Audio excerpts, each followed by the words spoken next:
क्या नीतीश कुमार एक बार फिर कोई बड़ा खेला करने वाले हैं? क्या बीजेपी के साथ हुआ समझौता अब टूटने की कगार पर है? बिहार की सियासत में इस्तीफे से पहले शर्तों की जंग छिड़ गई है। जेडीयू के भीतर से जो खबरें आ रही हैं, उन्होंने दिल्ली से लेकर पटना तक बीजेपी आला कमान की नींद उड़ा दी है। आज की स्पेशल रिपोर्ट में हम बताएंगे कि कैसे नीतीश कुमार ने निशांत कुमार को आगे बढ़ाकर बीजेपी की पूरी बिसात उलट दी है।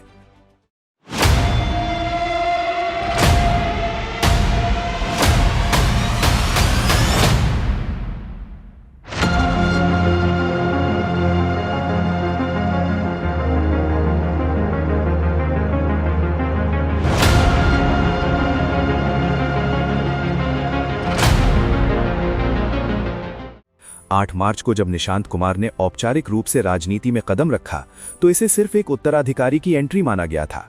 लेकिन अब खबर है कि जेडीयू खेमा निशांत को सीधे मुख्यमंत्री के तौर पर देखना चाहता है। जेडीयू के रणनीतिकारों का मानना है कि अगर नीतीश कुमार दिल्ली जाते हैं तो बिहार की कमान उनके खून के पास ही होनी चाहिए। लेकिन असल पेंच यहीं फंसा है।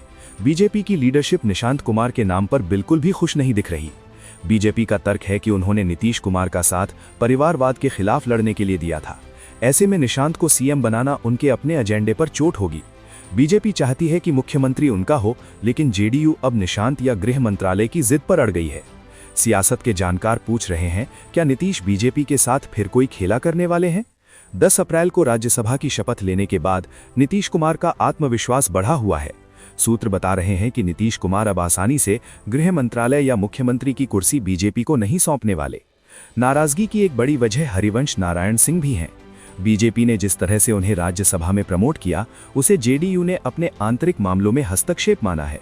इसी ईगो हर्ट का नतीजा है कि अब जेडीयू बार्गेनिंग टेबल पर और भी ज्यादा आक्रामक हो गई है। क्या नीतीश अपने इस्तीफे को ढाल बनाकर बीजेपी को निशांत के नाम पर झुकने को मजबूर करेंगे? बीजेपी के लिए ये स्थिति आगे कुआं पीछे खाई वाली है। अगर वो निशांत को सीएम मानते हैं तो उनका एंटी डायनेस्टी वाला नैरेटिव खत्म हो जाएगा, और अगर वो जेडीयू की शर्तें नहीं मानते तो बिहार में सरकार गिरने का खतरा मंडराने लगेगा। सम्राट चौधरी और श्रेयसी सिंह जैसे चेहरे रेस में तो हैं, लेकिन जेडीयू का स्पष्ट कहना है कि अगर मुख्यमंत्री बीजेपी का होगा तो विधानसभा अध्यक्ष और गृह मंत्रालय हमारा होगा। यानी बीजेपी को मुख्यमंत्री की कुर्सी तो मिलेगी, लेकिन ताकत के बिना। अब सबकी नजरें 14 अप्रैल पर टिकी हुई हैं। कहा जा रहा है कि खरमास खत्म होते ही नीतीश कुमार इस्तीफा दे सकते हैं। लेकिन क्या 15 अप्रैल को शपथ ग्रहण होगा या फिर खींचतान की वजह से इसे 18 अप्रैल तक टाला जाएगा?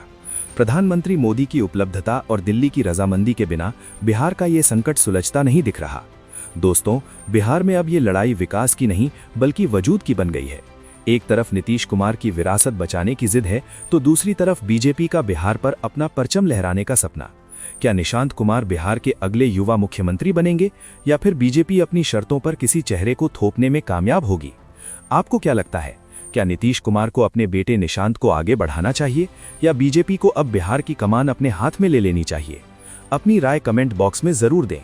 बिहार की हर राजनीतिक चाल की सबसे तेज अपडेट के लिए देखते रहिए इंडिया तक टुडे। नमस्कार।